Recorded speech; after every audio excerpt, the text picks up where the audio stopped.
and welcome to Reliving My Youth. My name is Noel. My guest this week is Maureen Flannigan. Now, Maureen's probably best known for portraying Evie on the sitcom Out of This World. It ran for 4 seasons. We discussed it because I've had some unanswered questions for over 30 years that I posed to Maureen. We also discussed all the fabulous guest stars on the show. Maureen also worked on Seventh Heaven, guest starred on ER, Northern Exposure, Boston Public, Star Trek Deep Space Nine, and she made the decision to step behind the camera to become a filmmaker, a writer, executive producer. Her latest movie that she executive produced is called A Shot in the Arm. It's about the anti-vax movement. And I posed the question to Maureen, why did she decide to step behind the camera, and how difficult it was for her to make that decision. I really enjoyed my conversation with Maureen, and I hope you do as well.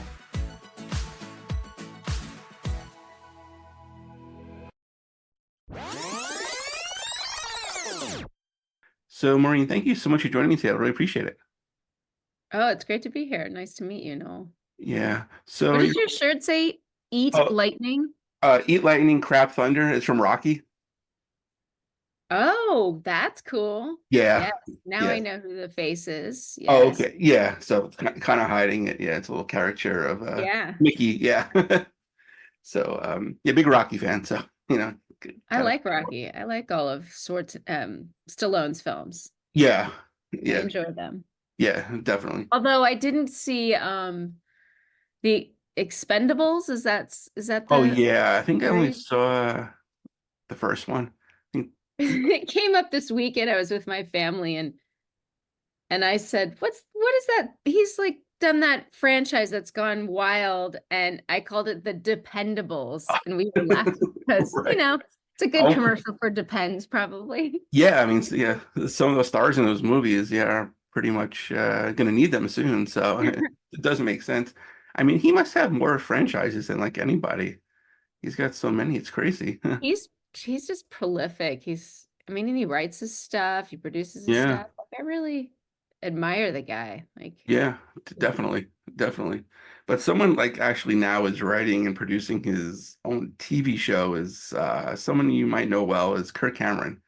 He he's right. yeah, he's right indeed, very right.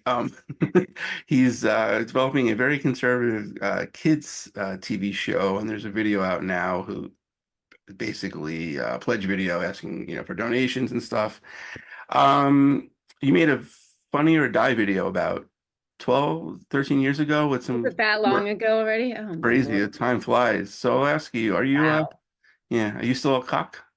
Yes. Yeah. Well, I guess it is KOCCK or something like that. What was it? Kirk. It was like child Ch- celebrities opposing Kirk Cameron. So That's right. Child celebrities opposing her camera. Yeah. I haven't seen that commercial. Or that trailer or pledge. I'll have to check it out. Um, yeah, yeah, I'm yeah. still a cock. Okay, good. Yeah, it's about 6 minutes, but you only need to watch 30 seconds of it to realize, the contents of it. Yeah. Yeah. Yeah. But before we kind of look back, you kind of switch roles these days. Now you're writing, producing, directing your own stuff. And one of the most recent things is executive producer of a Shot in the Arm, Yeah. anti-vax documentary about the movement. And it's crazy to think how facts in this country and science seem to be very boring, but the truth seems to be very boring. That's why people have a loud voice who kind of make up their own conspiracies and stuff like that. So, what got you involved in the documentary? Well, let me just clarify something. I am the executive producer of Black Valley Films, so I Okay. oversee all the films that we do at the company with Scott Hamilton Kennedy, who's the director. And Shot in the Arm is our most recent film. And I came on in post-production. So I was not a part of the original. It originally started out as a measles film, I guess, to just put it in black and white terms, which is funny because I talk a lot about nuance. The film talks a lot about the importance of nuance.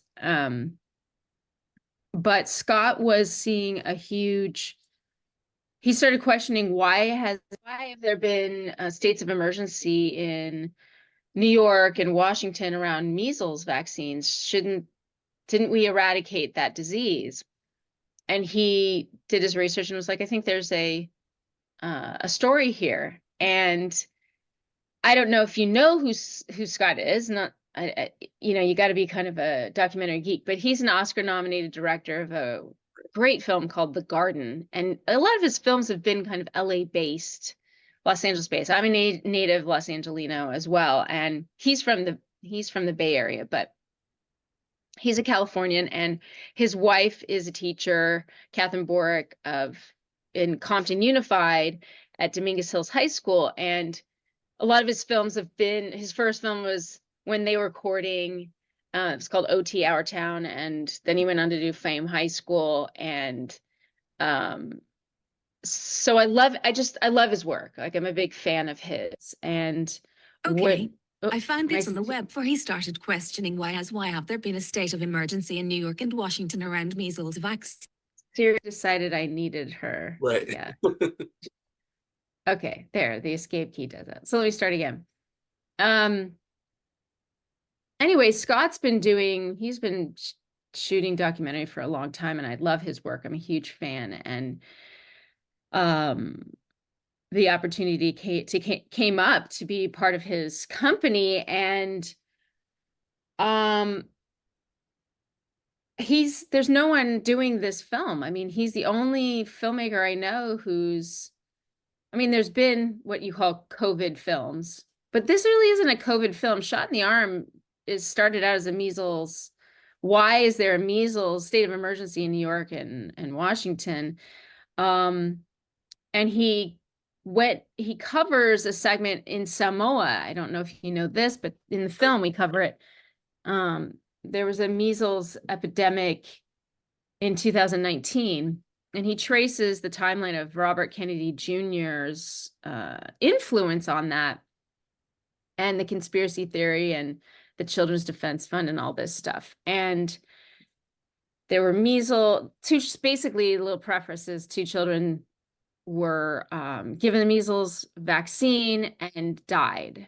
And it's a terrible, tragic story. But luckily, it ended up, and sadly, it's kind of bittersweet, but it was human error. The nurses actually ended up giving the kids, mixing the MMR vaccine with a expired muscle relaxant.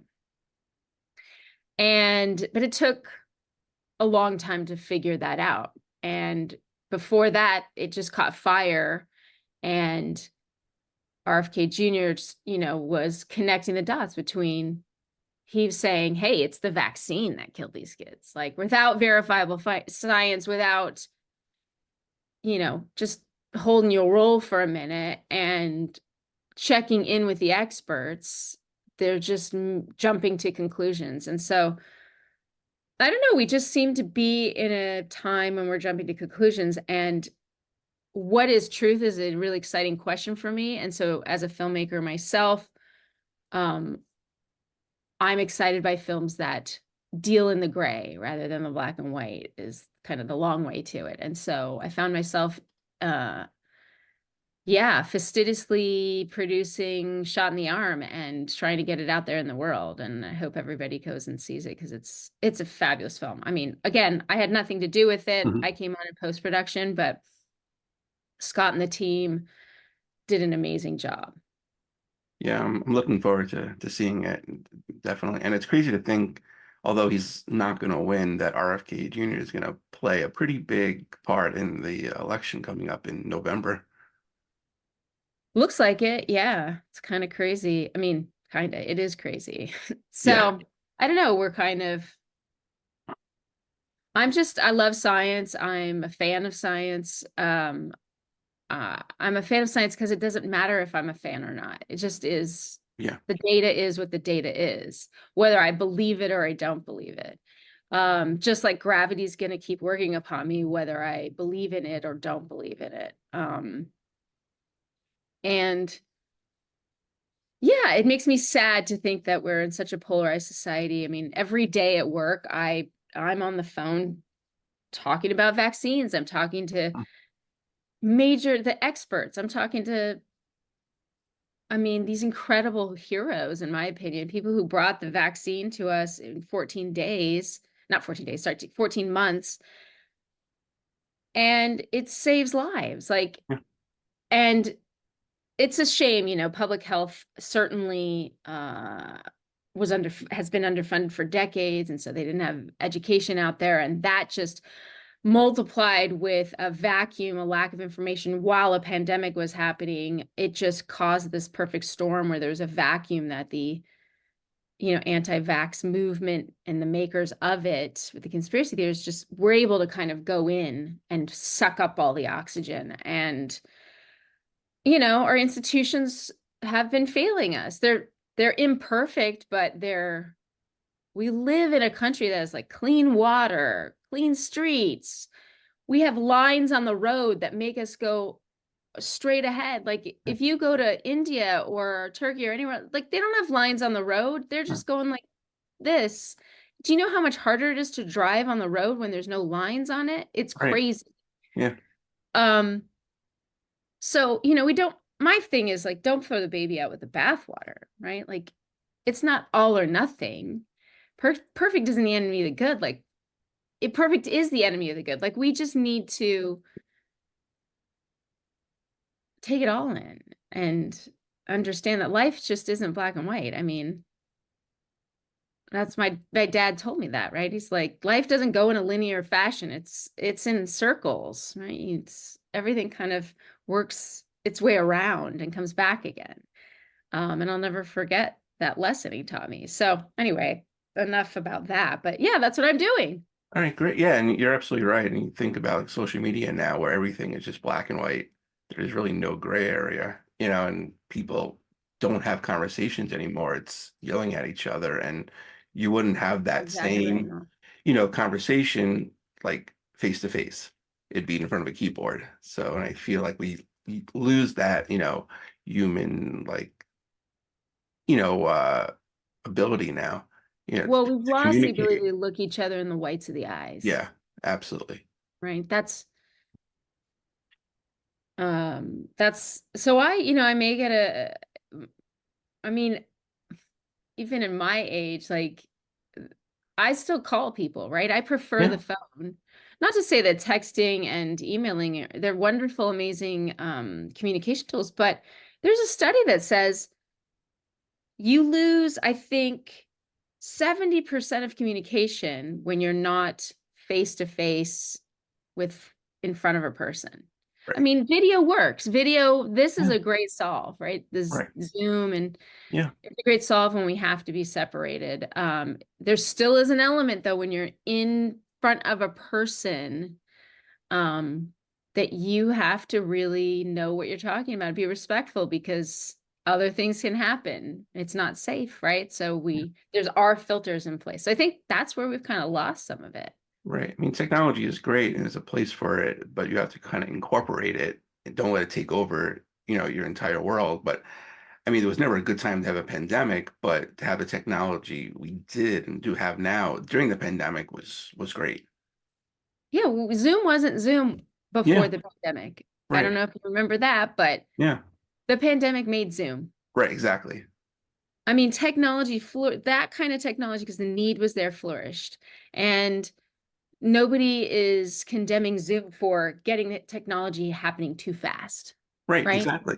Proof is like it works. Yeah. Yeah, and so back to vaccines for just a Mm. second is I hear a lot of friends of mine, more like, you know, I call them barbecue friends, like people I play basketball with, or I'm out, you know, ancillary friends, not like my inner circle really, but when I tell them, you know, I'm working on a pro-science, pro-vaccine film, their first question to me is, and it's great, we get to have a dialogue, right? It's kind of amazing. And their first question is, yeah, but I mean, they got it out so quickly. Their concern is around how quick the vaccine came out. And to their defense, there was no education. There was nothing that public health has been defunded for so many decades. There's just been no money to educate us every day of the year that people have been working on mRNA technology for over a decade. Right. 2 decades working on, and for cancer, by the way, working on vaccines to help combat cancer. And if that kind of publicity and marketing had been that kind of money been put out for the MMR vaccine, I don't think we'd be where we are today.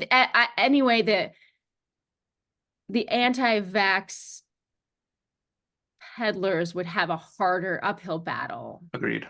Getting their message across, because the public would be more educated. They'd have more knowledge behind them. And that's the failure on the institution part. Right. No, I agree 100%. I don't blame them for that. It's right. Yeah. We're human beings. We have patterns. We're just pattern people. We have to jump to conclusions. Totally. to make sense of our world, right? Right. Yeah. And, during the pandemic, we have the first responders and essential workers, and people kind of forget that supermarket workers were essential workers during that time. And you made a very short video about your cousin, Lizzie, the cashier. I did. Yeah. And she works 20 years at a supermarket. It's, it's a fantastic video. Check it out. It's on Maureen's website. Thank you. Yeah. So what drew you to making a movie about your cousin? Well, there's nobody like her. When you're around Lizzie, you just feel like $1 million, right? She's just, that's who she's always been.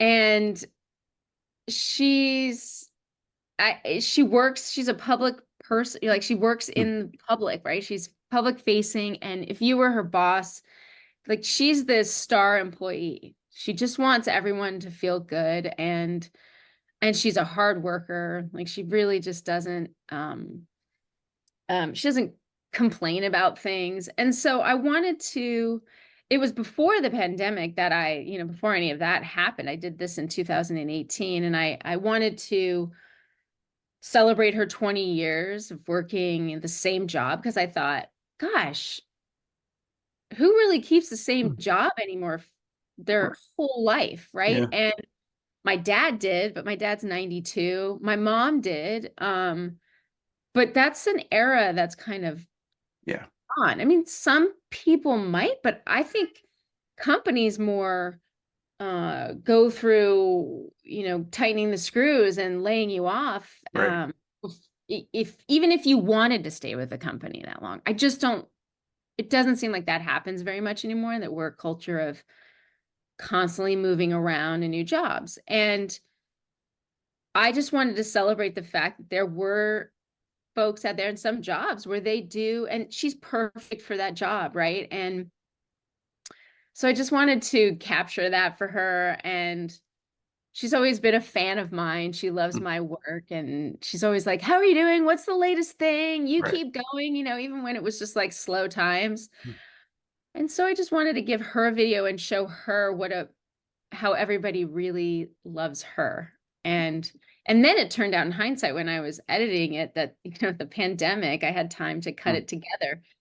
I was like, holy cow. They were there. I mean, you saw those photos of when I was there, and then after, the cupboard was there.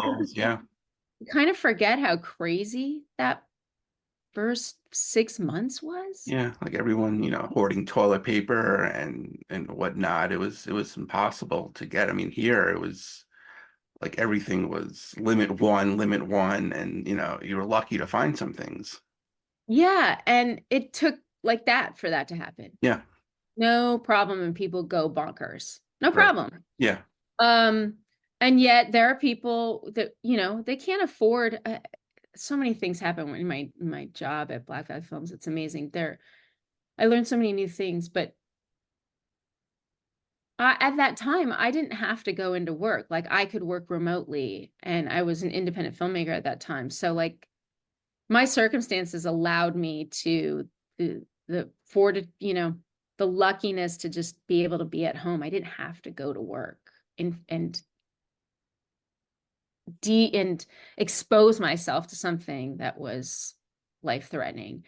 So I just wanted to also celebrate those workers that we need food, right? We're not an agrarian civilization anymore. We go to the grocery store to get our food, right? So Yeah.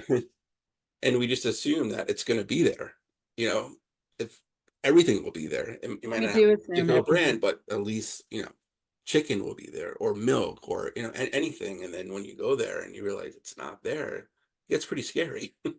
Yeah, it is scary. It's pretty creepy. So yeah, it was just a little something to celebrate Lizzie.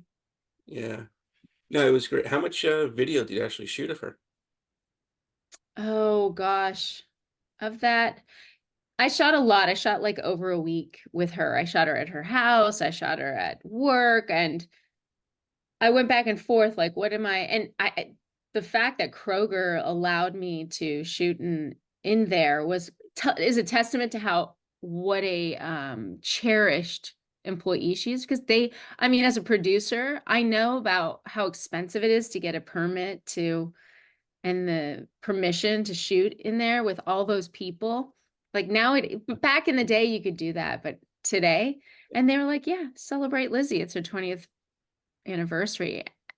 It was amazing. So I really decided I wanted to focus on just her work, a day in the life of Lizzie, slice of life kind of thing. Like, because I didn't think about what it's like to work at a grocery store. And I spent all day there with her. And I was like, man, I'm beat. You're on your feet all day Yeah. and dealing with people and different moods and making sure the money's right. And I got a lot of stories from her. Like, I interviewed her too, but I really liked how she was interviewing her Yeah. customers. Right.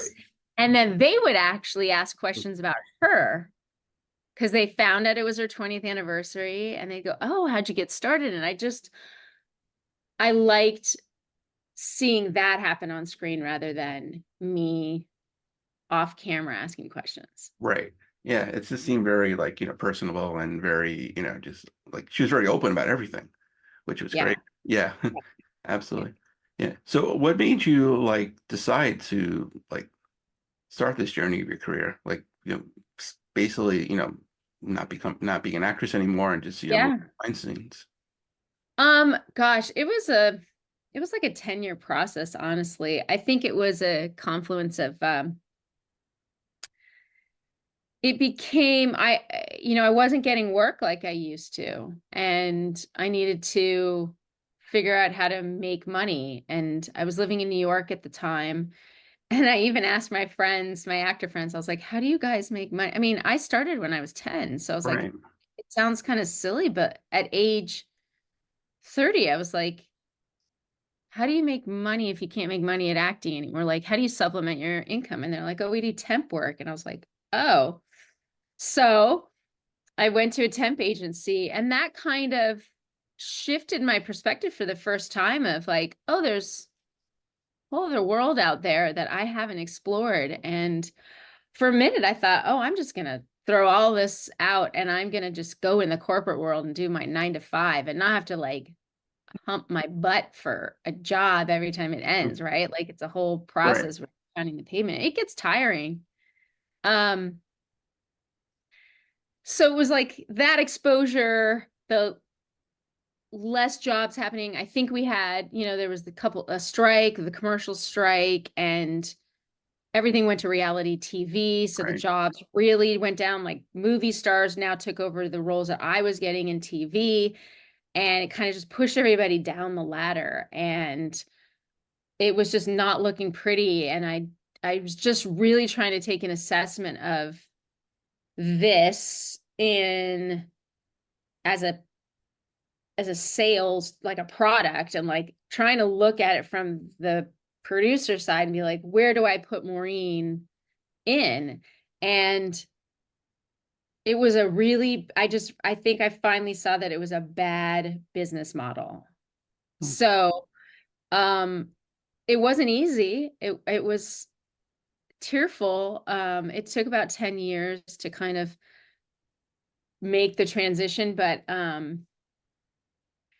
yeah, it was kind of like unrequited love. Like I was in love with acting and acting didn't Right. love me back. Like the Hmm. jobs didn't love me back. And I just didn't, I wanted to work all the time. I love working, and I had sitting around and waiting for a job did not suit my personality at all. And so I kind of went around thinking I was going to go away from acting completely, go in the corporate world. And I was like, no, storytelling, I'm a storyteller. Like I've always Yeah. been that way even before I became an actor at age 10. So I got a job as a PA on a reality TV show. Okay. And I thought I sold my soul to the devil because I was wrangling a bunch of non-actors who were just like kind of messy in their lives. And I was like, what am I doing? This is insane. Like, this isn't even art, right? Like, I just didn't feel like that was art. Um, but I stuck in reality TV. I ended up kind of, I really enjoyed the responsibility I had. I was learning, you know, I realized I knew so much about the set because I grew up on it. So Right. like there really wasn't a learning curve for me. It was just more like, how do I fill out the paperwork? And it was more like, oh my God, you mean this is everything that happens to get this going? And I went from PA to production coordinator to production manager. And um I was like, oh yeah, I don't really want to just keep doing the paperwork part of it. Like I really like the creative. I need to get back to storytelling, and I'm, you know, directing and being a part of that. So I realized I liked journalism actually. Okay. So during the pandemic, I went back to school and studied some journalism. I studied cinematography and was just kind of poking around in the other parts of the business. And ultimately, I think producers really, I'm well suited for it. And I think my acting has really helped with like pitching projects, developing Right. projects, writing. I know how scripts are formatted and storytelling, you know, the arc of the story and acts. And um yeah, so I really like, then I just started working all the time, and it felt so good. And I am using all parts of myself. Not to say that as an actor you're not using all parts of yourself, but I just never knew that I had the capacity to do all this other stuff, and it feels so good. So that's how I found myself as an executive producer of documentary films. Yeah. No, that's fantastic. Now, will there ever be a chance, you get the itch against actors that completely gone? Oh no, it's there. I mean, I love acting. That will never go away. Playing, you know, becoming a character, getting to step inside the shoes of somebody that I don't live in my daily life, is there couldn't be anything more fun than that.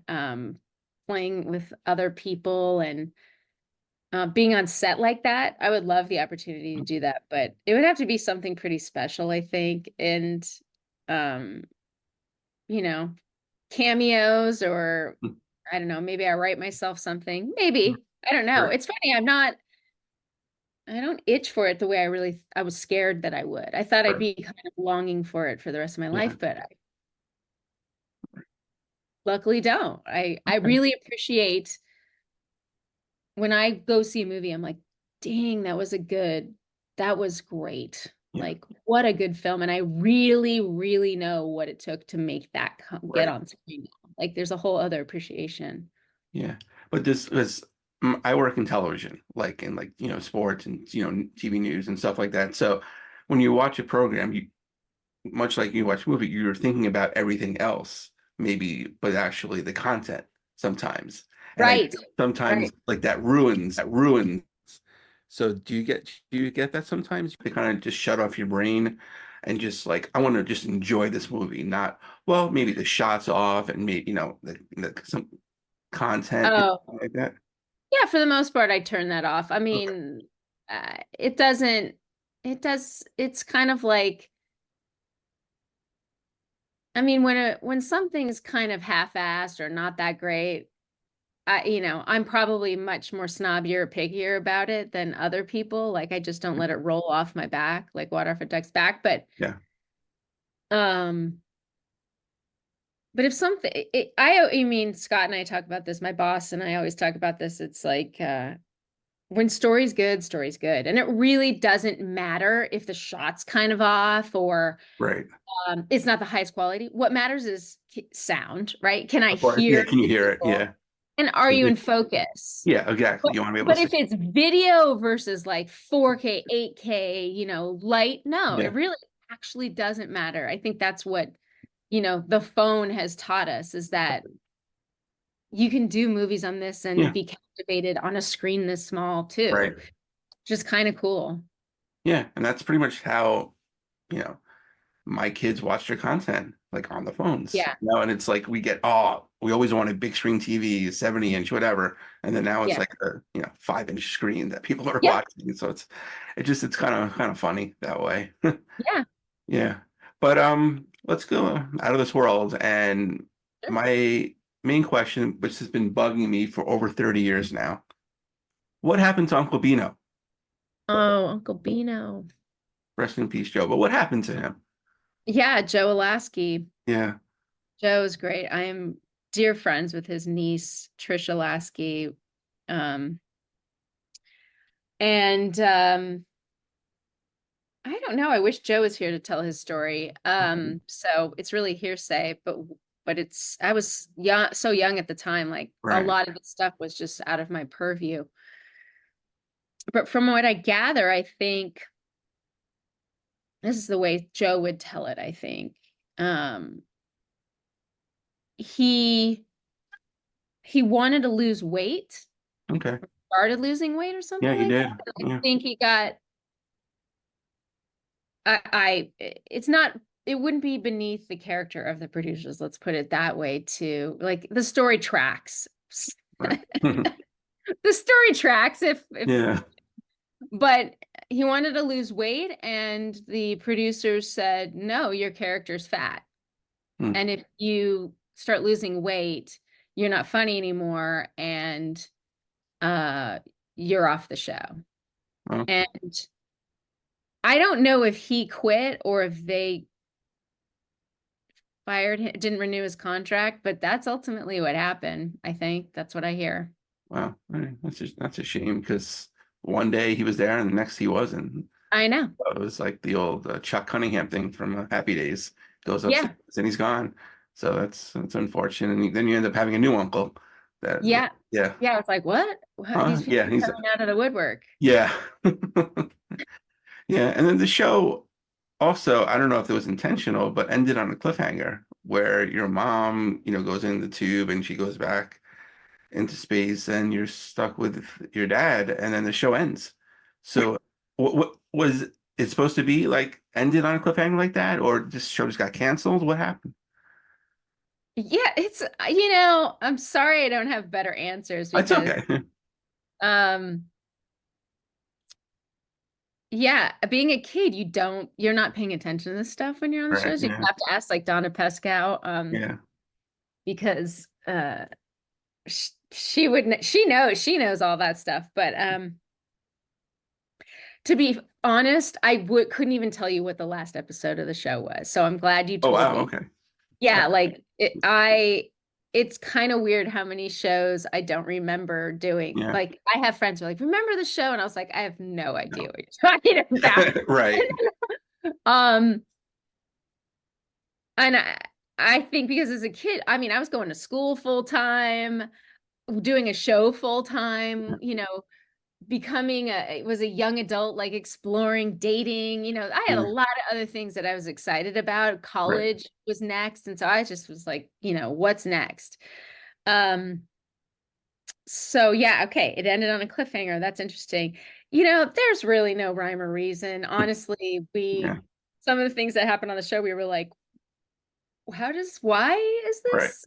Who's this guy? Is my uncle now? And why, that I don't know. I Yeah. don't know because it wasn't canceled from what I understand. It was that, I mean, it was canceled but the idea was that it had reached 100 episodes, and it was a syndicated show. And I guess in the syndicated world, once you reach 100, to spend money on new shows, there's no ROI anymore, Okay. really. And which doesn't make sense because Law and Order, right? How Still it has, going. Yeah, exactly. like, so clearly there's an ROI. So something got canceled. Right. But that was the story we were told. Like, oh, you reached 100 episodes, so we're, Yeah, we're we're done. Yeah. like, yeah, okay. So I don't know why the cliffhanger. Maybe they thought it would come back. Right. Yeah. I mean, are you like surprised that like it didn't get remade? Because every show now gets remade. Um, yes and no. I really don't think about that stuff too much. Um, I'm not a big fan of remakes anyway, so I'm kind of Yeah. secretly happy, but not so secret now. But I'm Right. kind of like, yeah, okay. Yeah. It maintains its uh it gets to stay in the time capsule. Yeah. Um what I was surprised about is why didn't like DVDs come out, or why Right. didn't Yeah. it go streaming? Why didn't reruns happen again? And that, oh, Christina, who's now Christina Johnson, but Christina Nigra and Christina is a lawyer now. And she went on a little sleuthing side jaunt to find out why. And it turned out, I mean, I even talked to the producer, and he said, because he really wanted it. I mean, it was to Yeah. his benefits, Of course. Yeah. to the show to come back on. And he said something to do with music rights, Okay. that it wasn't to Swing on a Star Song, because he had that in perpetuity from Bing Crosby's estate. Okay. Gave Bob the rights apparently, but it's the stingers. Do you know what music Yeah. stingers are? So Yep. the in between, for those who are watching don't know, it's the in between, like da-na-na, that Hmm. transitions you between shots. And apparently Wow. that's the hang up.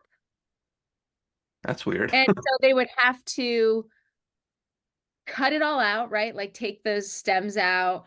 They'd have to redo them, pay, and the whole part of paying for that to happen is not a cost benefit. So Yeah. You figure with 100 episodes, there's probably 5 to 6 stingers per episode, and that's crazy. Wow. yeah. So Yeah. whoever owns it, I think it's whoever owns Universal now. They're like, this doesn't make sense on paper. No. Next. Yeah. Right. Well, I mean, you can watch them on YouTube if, people want to check it out. But Yeah. yeah. But before streaming, there were, like we talked about before, syndication, and I don't think anyone really knows what syndication is Right. anymore. It's like when, I It guess, still exists. it still It's still does. there. Yeah. Like game shows and stuff like that, and like Entertainment Tonight, and like, those shows, the courtroom shows. But um NBC tried something new where they had your show and a couple others start at 7:30 before like the real prime time started Right. to go against Entertainment Tonight, and then the like Jeopardy and Wheel of Fortune and stuff like that. And I think your show was like one of the only to make it to another season, if I remember correctly.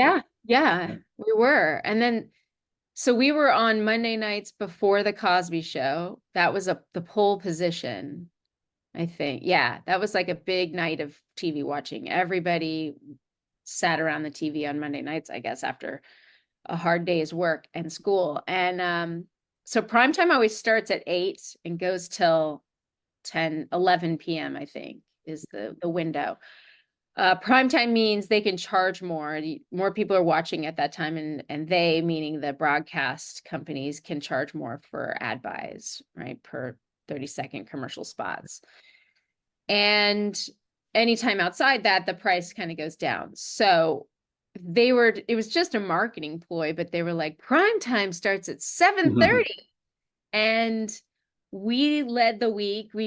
Our show was on at 7:30 to 8, and then Cosby was on. And then the rest of the week, they had other shows that Yeah. went on at 7:30 before their primetime shows. And then they started doing a whole block. So they did a 7, and mind you, this was in LA, so it could have been different all around the country. But in LA, they did Out of This World at 7 to 7:30 and Out of This World again from 7:30 to 8. So we had a whole hour for a while. Okay. Yeah, because I grew up in New York and I think it was on Wednesday nights. Okay. Yeah, they showed it. Yeah. So syndication, Yeah. for those listening, is you're selling to individual markets all across the country. And if you look at the country, there are thousands of markets. So that's a big job for a sales agent. And when you're on national TV, your programs simultaneously broadcast at the same time across all different time zones on the same station at the same time, which is the ideal Right. situation to be in. Yeah, absolutely. And then, obviously, Burt Reynolds played your father, Troy. Just And never. not so obviously, no, because not many people know that. Yeah, I mean, it's the first season, you had really no idea. But then Yeah. as the show progressed, you kind of recognize his voice. I think they just kind of didn't hide it anymore. He just was Burt Reynolds, and I think they credit him as just being Troy in the Yeah. credits, like as himself. But He didn't even have a credit. Yeah. yeah, right, As himself or something like that. right, because he was probably doing what, Evening Shade or something at that point, and probably couldn't get credit or something. No, Evening Shade was after Was that. it after that? Okay, all right. Wow, Did look you- at you. Evening Shade, you're really pulling out the oldies. oh yeah, I'm pulling. Oh yeah, totally. Did you ever meet him or like work with him? Yeah. Yeah. Yeah, Okay. yeah. We did some VO sessions, voiceover sessions. Okay. Right. Very nice guy. He was their Mhm. sweetheart. That's cool. And then the show had a lot of great guest stars. Oh my God. I didn't Yeah, really appreciate that until after. right. I mean, like Scott Carpenter, who was what, the second guy to orbit the Earth, I believe, and Mr. T. Yeah, he's an astronaut, Scott Yeah, Carpenter. and We then had Ann Miller. We had Florence Henderson, who was yeah, played Mrs. Brady, Carol right. Brady. Yeah, Norman Feld, who was Mr. Roper on Three's Company. Norman Fell. Yeah, We had God, we had so many people. Tom Bosley, who played yeah, Mr. Cunningham on Happy yeah, Days. We had, right. Betsy um, Palmer, who was your grandmother, who was Jason Voorhees' mother in Friday the 13th. You yes. had a lot, yeah. I So, mean, some real characters. Yeah, Mr. T, he was yeah, awesome. okay. Great. Yeah. Was he the one that stood out to you the most, Mr. T? Yeah, because well, I knew him. He was like Oh, contemporary. right. Everybody else, I mean, except for Florence Henderson, I was like, oh my God, it's Carol Brady, like, Yeah. and Tom Bosley. I was like, oh Right. my God. Yeah. Everybody else was a little earlier than me. I mean, I knew they were legends, but it didn't have that same. I mean, Donna Pesca, I was like so nervous when I first met her because I was a big fan of Angie, and I was like, oh my God. Yeah. Um, but yeah, Mr. T was just an icon, right? Like such a big personality and an icon. And he was so sweet, just the Mhm. nicest guy. And he was so funny. He came to set and he had the whole gold, the tank top and the gold. Right. But I noticed that it was like a lot thinner than his normal kind of mane of gold. And I said, correct me if I'm wrong, but like this seems a little, you don't have all your gold. And he's like, Yeah. are you kidding? Like there's no way I could wear all of that around my neck. Right. I'd break my back. Like it's so bad for my posture. And he said, all this is fake. Like what he wore around his neck, Oh, wow. looking at was fake. And he goes, see how light it is? Like this isn't gonna, he was a bodybuilder. So Right. he was really, I put two and together, like, yeah, the guy's really conscious of his posture. And he says, look over there. And it was literally behind the stage. Like they built these walls where, and the back is just wood. It looks like this. And it was between two frames like this. And there was this grocery, like a crumpled up brown paper bag. And he goes, go get that. And I was like, okay. I went over and I picked it up and it was really heavy. And he opened it up and it was all his gold chains. He goes, Oh, wow. that's the real stuff. So he just puts it on when he shoots. He just puts it on and he shoots, and he keeps it in a paper bag. Wow, that's funny. Not even a suitcase or anything like that, or No, but it was genius because who yeah, the hell's gonna look at it? Looks like probably old food. Who's gonna yeah, look at that bag for gold? right. Well, at least they didn't throw it out, assuming it was old food. So at least they got lucky there. Well, it's heavy. They would have probably looked Yeah, in there. He had right. his eye on it. It wasn't like I'm sure. Yeah, right. Or had someone watching him. Definitely. Yeah. But after that, you kind of did a 180-degree turn and starred in Teenage Bonnie and Klepto Clyde yeah, with yeah. A very young Scott Wolf. It was his first big thing, I think. Yeah, Yeah. yeah, it was. He Yeah. was on Evening Shade, by the way, after that. Oh, he was. Oh, wow. Okay. So Come he full ended up circle. meeting Yeah, her yeah. He at, actually worked directly with. Yeah. we had that in common. Right. Now, with a movie like that, was it like kind of fun playing a role that wasn't like Evie? Kind of like Oh breaking the yeah. mold. Yeah. Oh Killing yeah. people, smoking, sex scene. So it was a Yeah. blast. Yeah. Yeah. Wanted to do completely opposite of Goody Two Shoes, Evie Garland. Yeah. Yeah. Now, what did you expect from that movie? Like anything? What did I expect? No, I really didn't expect much from it. I just hoped Mhm. people enjoyed watching it. Yeah. No, it was Yeah. like that was my first movie I got to make. Yeah. It was on film. Um and yeah, everyone was great to work with. We shot it in Utah. I don't know. It was more like in between, it was summer between college, so yeah. Yeah. Cool. And then we talked about, obviously syndication, other show in syndication with Star Trek, Deep Space Nine, played another alien and Bajor. Yeah, yeah, yeah. And you're fortunate playing an alien that didn't have to go through too much makeup. You just had, the ridges on the Oh nose. no. Well, yeah, I was fortunate for just that part, but Yeah. I had a whole wig on, which Oh, took a okay.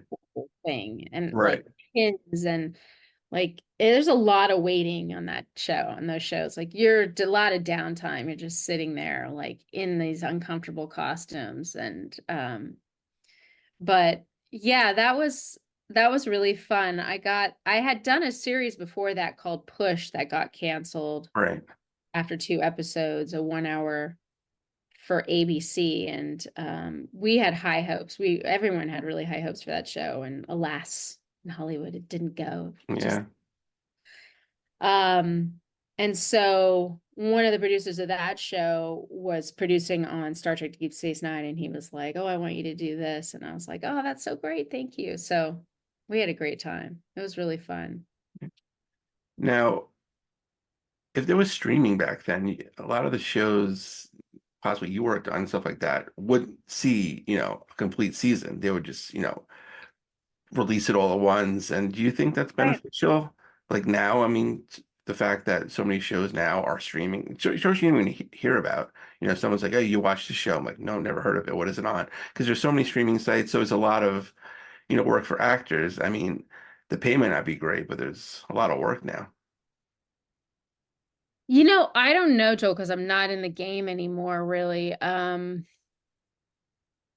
the outs, like from a producer standpoint, I would say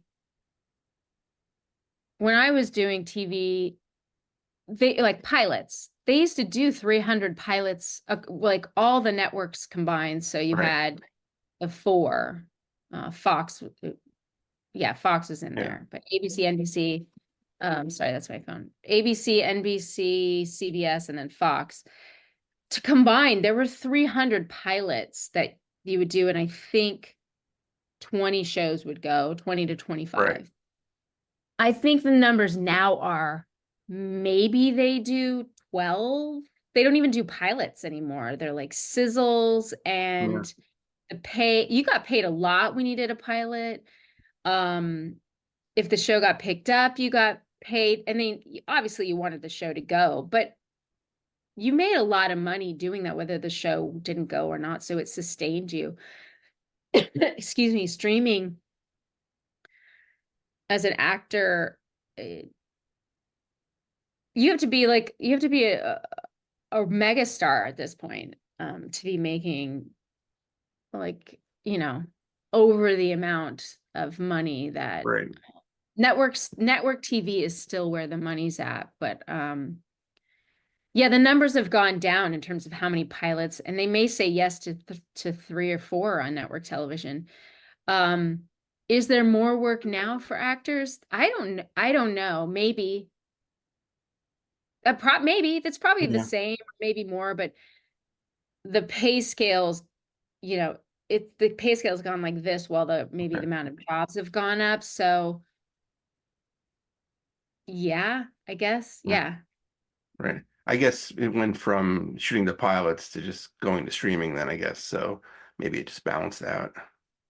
Yeah, well, what streaming did was there's no longer a pilot season. Right. So in traditional, network television, you would have your pilot season, and then everything would get ready to launch in August and September, and you had your upfronts in May and all this stuff. And it's all year round now.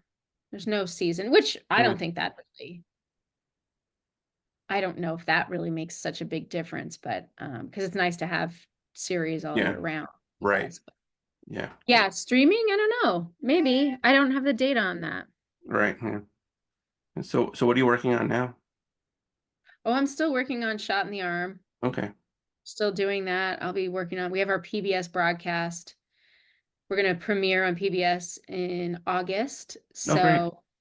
So I lead our outreach and engagement campaign on the film, which means I focus our storytelling on grassroots movement of helping raise vaccine confidence and doing the education that I was talking about up front about helping the public health community educate vast swaths of the community around the vaccine curious. We're not out there trying to persuade someone who's staunchly I'm an anti, vaccine person. We're not trying to convince you to be other than that. It's just, if you're curious, if you're concerned that you're a new mom and you're concerned about getting vaccinated, we hold screening events with health practitioners, and you can watch the film. And we have, the amazing thing about storytelling and documentary is it humanizes experts because we tell their personal stories, but we also have stories with women like Karen Ernst and Blima Marcus, who are mothers and women and professionals fighting anti-science beliefs, and their personal stories, how they got into fighting for science. And it allows for empathy. Like, you can relate their personal stories. That's the amazing thing about documentary. And so we have meaningful restorative discussions afterwards. And so, yeah, I'm doing that for the rest of the year. That's great. Well, I wish you a ton of luck with that. Thank you. Yeah. And yeah, thank you so much for your time. I really appreciate it today. Yeah, I appreciate your time too, that what you're doing out there. It's fun. People, I'm sure, love hearing from us oldies but goodies.